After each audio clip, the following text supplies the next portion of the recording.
Kenneth had spent months running from city to city, from town to town, changing his name, changing his appearance, trying to escape the nightmare that had swallowed his old life. But no matter how far he went, the fear always followed him. Until now, the small town of Odogbo was nothing like the world Kenneth had once known. There was no towering glass building, no flashing city lights, no secretive whispers behind golden doors, just red earth, friendly market women, and the slow, peaceful rhythm of everyday life. For the first time in a long time, Kenneth felt invisible, and for the first time, he felt safe. Here he was no longer Kenneth Okafor, the man who had chased wealth and nearly lost his soul. He was now Chijioke Ibe, a quiet man who worked at a local mechanic shop, fixing cars and keeping to himself. The old Kenneth had worn designer suits and driven luxury cars. Chijioke wore dusty overalls and spent his afternoon covered in grease. And strangely, he didn't mind it.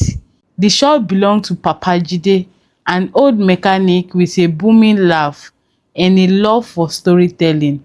This work is honest, Papa Jide would always say. No blood money here, just sweat and hard work. Kenneth Chijioke would nod, though he never spoke of his past. Some things were better left buried. Then one day, he met Amaka. It was a hot afternoon when she walked into the shop, her face glowing with the kind of warmth Kenneth had almost forgotten existed. She wore a simple yellow dress, her dark skin smooth, her eyes filled with kindness. "My car is making a strange noise," she said. "Can you check it?" Kenneth nodded, wiping his hands on a rag. Of course. As he walked, Amaka stood nearby, watching with curiosity. "You are new in town, aren't you?" Kenneth hesitated. "Yes." "What is your name?" Another pause. "Chijioke." She smiled. "Nice to meet you, Chijioke. I am Amaka." Something about her presence made Kenneth feel at peace. She didn't pray, didn't ask too much questions. She just smiled, laughed, and talked about normal things in the town. As students, she was a school teacher, and how she loved to cook but always burn her rice. For the first time in a long time, Kenneth laughed, and just like that, Amaka became a part of his life. Days turned into weeks, weeks turned into months. Kenneth and Amaka grew close. She would bring him food at work, and in the evening they would talk and walk through the village, talking about nothing and everything. "This town is peaceful," she told him one evening. "Not like the big cities." Kenneth smiled. "That's why I like it here." She studied him for a moment. "You are hiding something from me, aren't you?" Kenneth had skipped a bit, but before he could answer, she reached for his hand. "Whatever it is, you don't have to tell me," she said softly. "Just know that you don't have to be alone anymore." Kenneth's chest tightened. For so long, he had been running, afraid to trust, afraid to love. But with Amaka, something inside him began to heal. For the first time in a long time, he thought, maybe I can have a normal life. Maybe I can be happy again. But happiness for Kenneth was never meant to last, because the past never forgets. The shadows were watching. Kenneth had started to believe he was safe. Months had passed, and life in Odogbo had settled into a peaceful rhythm. He woke up to the sound of birds and spent his evening with Amaka, whose laughter had become the sweetest sound in the world. For the first time in a long time, he wasn't just surviving, he was living. But deep inside, he knew the past wasn't finished with him, and soon the shadows found him again. It started with a visitor. One evening, as Kenneth locked up the mechanic shop, he noticed a car parked across the street. It was a black SUV, its window tinted, not the kind of vehicle anyone in Odogbo owned. Something in his guts twisted. The car just sat there, watching and waiting. Kenneth forced himself to stay calm. He turned away and walked home, he smiled, racing. Maybe it's nothing. Maybe I'm just being paranoid. But being paranoid had saved his life before. That night, he barely slept. Every creak of the wooden house, every whispers of the wind made his heart pound. By morning, the car was gone, but Kenneth knew whoever they were, they would be back. Days passed. The black SUV did not return, but the feeling of being watched never left him. Then one evening, Amaka came to him, her face troubled. Something strange happened today, she said. Kenneth tensed. What? A man came to my school, she said. He asked about you. Kenneth's blood ran cold. What did he look like? Tall, well-dressed. He had an accent. Not from around here, she frowned. He said he was an old friend of yours. Kenneth felt like the ground was cracking beneath him. What did you tell him? Amaka hesitated. That I didn't know much about you, just that you work at the mechanic shop. Is something wrong? She joked. Kenneth forced a smile. No, just someone I used to know. Amaka studied him, her eyes filled with a quiet concern. If you are in trouble, you can tell me. Kenneth wanted to, more than anything. He wanted to tell her everything. But how could he explain the truth? How could he tell her about Vanessa, the mansion, the golden knife, the dark rituals? She wouldn't understand, and if she did, it would only put her in danger. So he lied. It is nothing, Amaka, he said, kissing her forehead. I promise. But deep inside, he knew the past had found him, and this time, there was nowhere left to run to. The next day, Kenneth found something at the mechanic shop, a black small envelope. His hand trembled as they picked it up. The paper was smooth, expensive, just like the ones used by the people he had escaped from. His heart pounded as he opened it. Inside was a single note. You didn't think we'd forget you, did you? Kenneth breathed inched. His finger clenched the paper so tightly it nearly tore. He looked around, but the street was empty. Whoever had left the note was long gone. He knew what this meant. They had found him, and they weren't here to talk. He had only 3 choices. 1, to run again, leave everything behind, disappear before they could strike. 2, stay and fight. But what could he do against people like them? They had power, wealth, and connections. He was just a mechanic in a small town. 3, turn himself in. Maybe there was a way to bargain, to make them leave him alone. But deep down, he knew that wasn't true. No matter what he did, there was only one real truth. They wanted him back, and they would never stop until they had him. Kenneth buried his face in his hands. His whole body was shaking. I should have known this would not last. I should have never let myself believe I could be free. A gentle knock on the door made him jump. Chijioke, Amaka's soft voice called from outside. Kenneth hesitated. He didn't want to see him like this, but he couldn't shut her out. He got up, took a deep breath, and opened the door. Amaka's eyes widened. You look like you've seen a ghost. He forced a smile, just tired. She stepped inside, closing the door behind her. Is this about the man who was looking for you? Kenneth's jaw tightened. I told you it is nothing. Amaka crossed her arms. You are lying. Silence filled the room. Kenneth looked at her, the woman who had given him so much love, the woman who has made him believe in happiness again. He wanted to tell her the truth, but if he did, she would be in danger, and he couldn't let that happen. So once again, he lied. It is just someone from my past, he said. Nothing to worry about. Amaka studied his face, searching for answers, but in the end, she only sighed. All right, she said softly. But if you ever need someone to talk to, I'm here. Kenneth nodded, pulling her into a hug.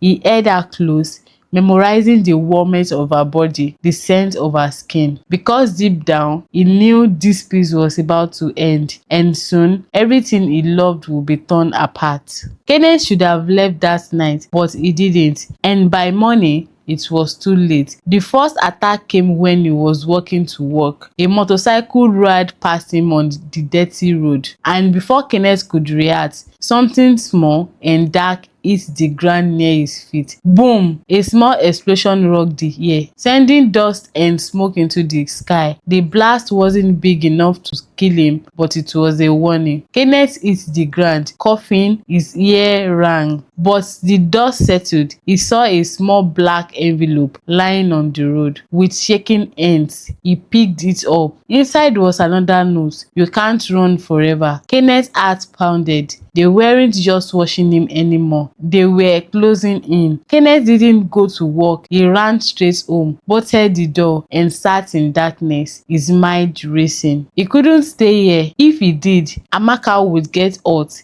The people of Odogbo would get hurt. I have to leave tonight. But as the sun set, Kenneth realized something terrifying. Even if he ran, they would find him, just like they always did. And this time, there would be no escape. Kenneth packed his bag with trembling hands, clothes, money, and his old ID card, everything he needed to disappear again. He glanced at the clock. It was 11:45 p.m. The village was quiet, the streets empty. If I leave now, I can make it to the next town before morning. He slung the bag over his shoulder and crept towards the door. His heart pounded with every step, but just as he reached for the handle, tap, tap, tap, a knock. Kenneth froze. He held his breath, listening. Tap, tap, tap, not loud, not impatient, just waiting. Slowly, he reached for the curtain and peeked outside. His blood ran cold. A man in a black suit stood on the porch. His hands were folded neatly in front of him. His head slightly tilted. He wasn't knocking anymore. He was just standing there, watching. Kenneth's heart slammed against his rib. They found me. For a long time, neither of them moved. Then the man smiled, a slow, knowing smile. Kenneth backed away from the door. Think.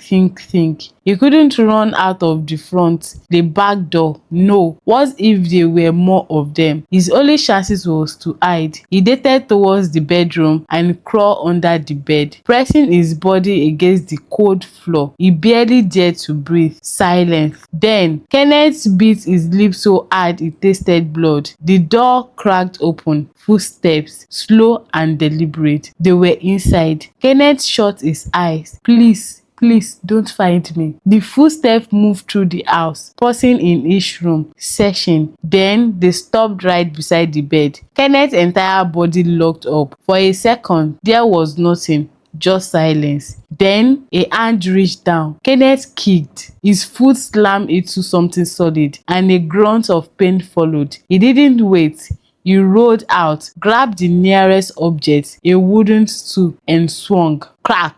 The man stumbled back, his nose gushing blood. Kenneth didn't stop. He ran straight out of the back door into the night. Kenneth sprinted through the village, his lungs burning. Behind him, footsteps pounded against the dirt road. They were chasing him. He dunked into a narrow alley, pressing his back against the wall. His breath came in a sharp gasp. Stay calm, stay quiet. Footsteps slowed. Then a voice, calm, cold, almost amused. You have always been difficult, Kenneth. Kenneth's stomach twisted. They knew his real name. A shadow stretched across the wall. Someone was standing at the alley entrance, waiting. Kenneth's eyes darted around. He spotted a wooden fence behind him, his only way out. He ran, jumped, crumbled over it. A sharp whistle rang out behind him. Then gunfire. Bullets rippled through the fence, splinters flying. Kenneth hit the ground hard on the other side, rolling onto his feet. He ran without looking back. He didn't stop until he reached the edge of the forest, dark,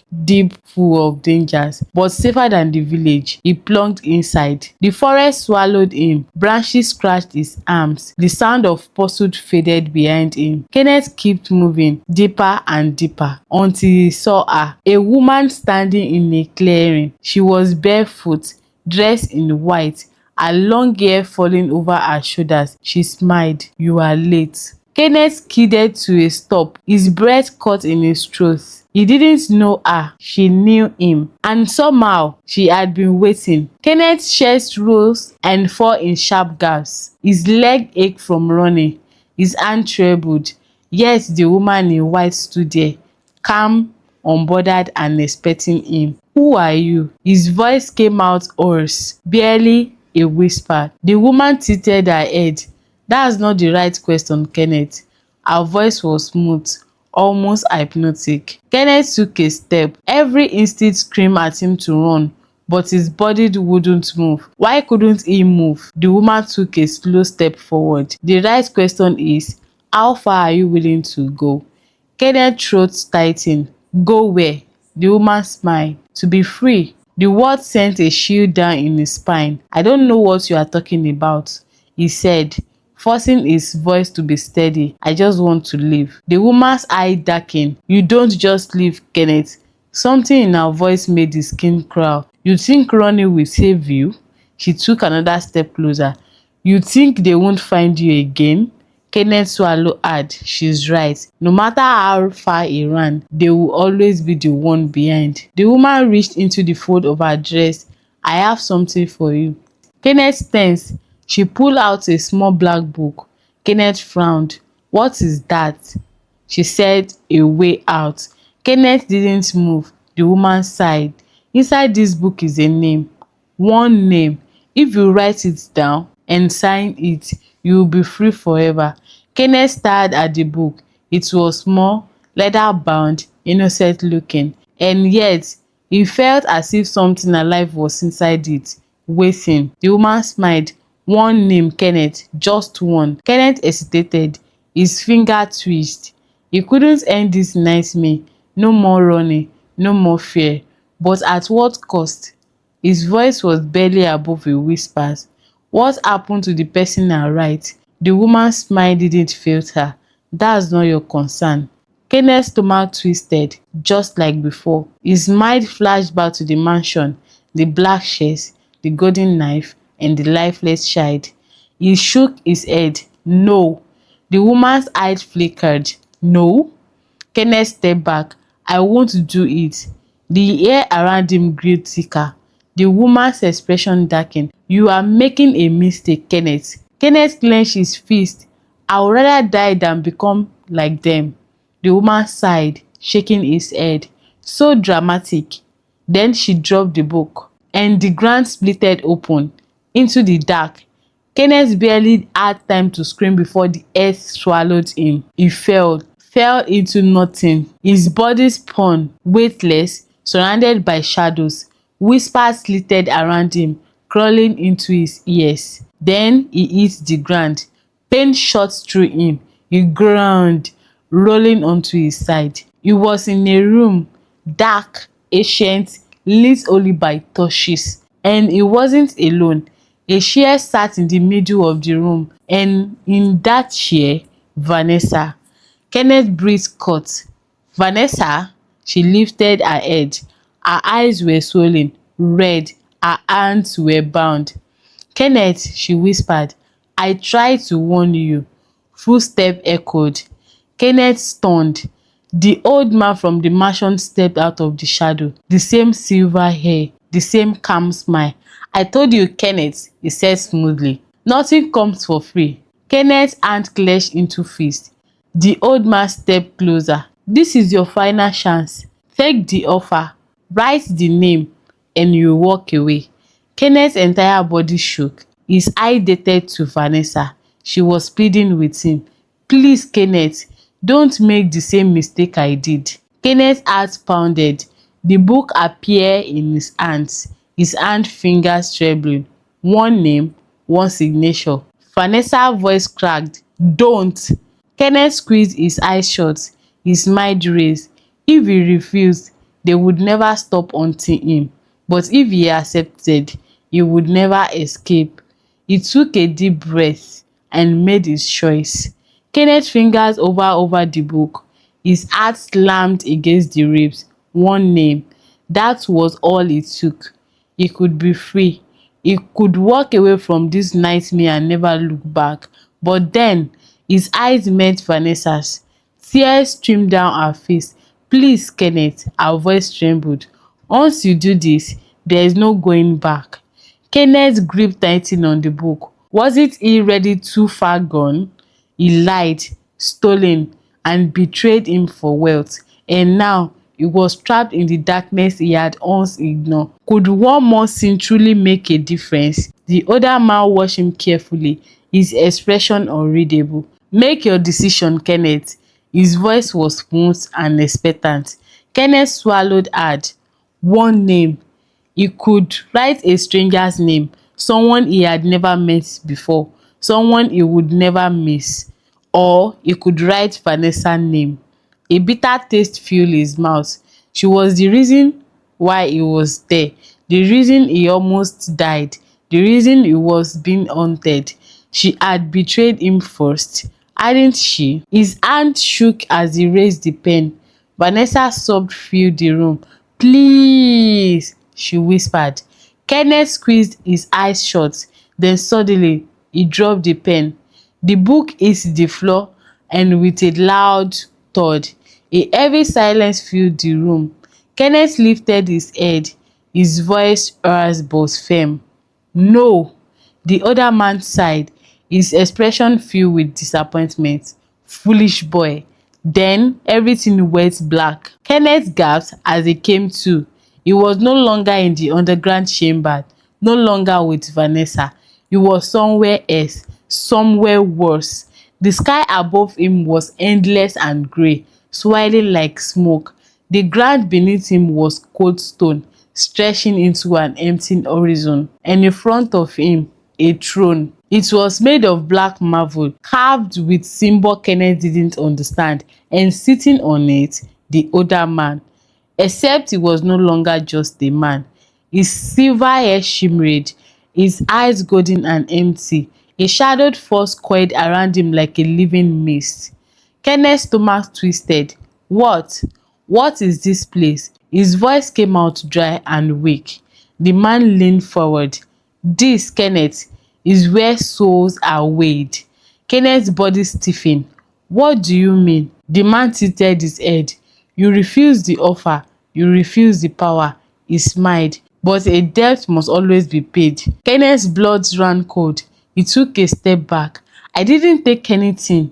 You took everything. The man's voice turned dark and thunderous. You feasted at our tables. You bathed in our riches. You danced in our world, taking pleasure in his luxuries. The shadow thinking. And yet, when the time came to give back, you refused.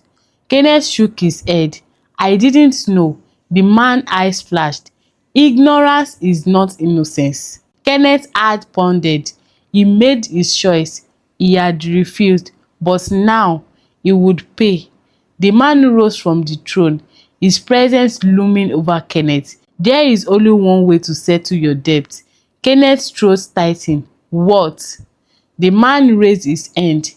Behind Kenneth, a mirror appeared. Kenneth turned and froze. His own reflection had stared back. But it wasn't just his reflection.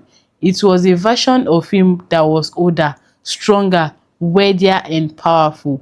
It was the man he could have become if he had said yes. Kenneth's chest tightened. The man's voice echoed behind him. You had two choices. Kenneth's reflection smirked. You choose neither. The mirror cracked. Kenneth barely had time to scream before the reflection stepped out. It grabbed him by the throat, its grip cold and suffocating. Kenneth kicked, struggled, but his body faded. His skin turned to mist. He screamed, dissolving into silence. But then everything was gone. The world moves on. Somewhere in a luxurious mansion, a man sat at a grand table. He was tall, powerful, dressed in an expensive black suit. His fingers tapped against the golden surface of his wine glass. He smiled, leaning back. His eyes were familiar, but cold. His reflection had taken his place, and the world never noticed, because the game never ends. Not for men like him. Not for those who seek wealth, power, and luxury without knowing the price.